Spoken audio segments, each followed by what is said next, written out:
Right, I've taken the crush nose off. I've just cut that straight off, and I'm going to make another piece from that. There's the old piece, and I've cut some little kind of wedges or something you might call it, triangles, deep into the, well, cutting away the actual wrinkle itself all over where the thing was compressed in the crash. So I've got to rebuild that. I'm going to put some filler into that. I'm going to put some cocktail sticks and put this piece back in. I had to cut it off to get the GPS puck out. So yeah, it's getting there. It's a start. Sorry, it's gone blurred. So yeah, I'll a bit more on later.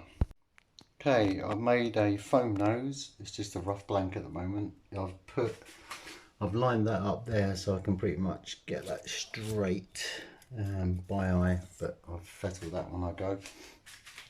But it's just a foam blank. It's nothing too accurate at the moment, but that will be carved and sanded to shape once it's set, and that's the next stage done. So I just got to leave that all to go off now and hopefully start sanding soon. Okay, here's the nose roughly profiled. It needs more sanding and stuff, but I've just got the basic shape put on there. So I'll start sanding it now. It should start to look a lot better pretty soon. So next stage coming up. Right, I've sanded it, carved it and sanded it, and I now filled all the little V's that I cut into the foam, and any other bits that were missing foam I filled those as well with lightweight filler. So just wait for that to go hard and sand it, and I'll cover it all with tissue and repaint it after that, so it should start to look pretty good. Anyway, stay tuned for more.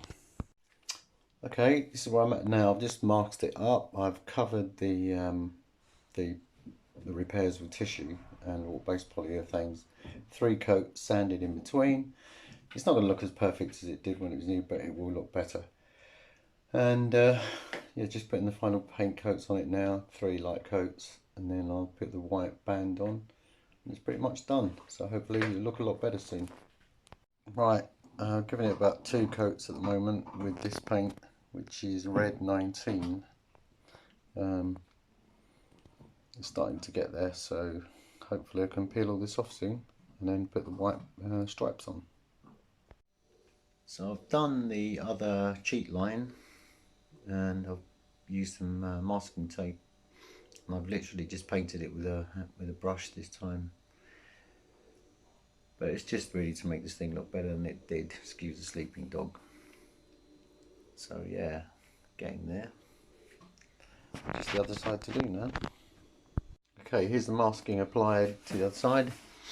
I use this green frog tape. It's absolutely brilliant. It's low tack and it seals perfectly. So this is how I'm doing it. Just run 2 strips across there, and then I just paint it in, let it dry for sort of 20 minutes between each coat. Give 3 coats and then take off the tape, and it's done. I'll show you when it's finished. And here it is finished. Just done the other side. Oops, oops, oops. So she's all ready to go again. That was worth doing. It was pretty badly crunched up in the front. Hope that helps someone if they're doing similar with foam models. They're not too hard to fix.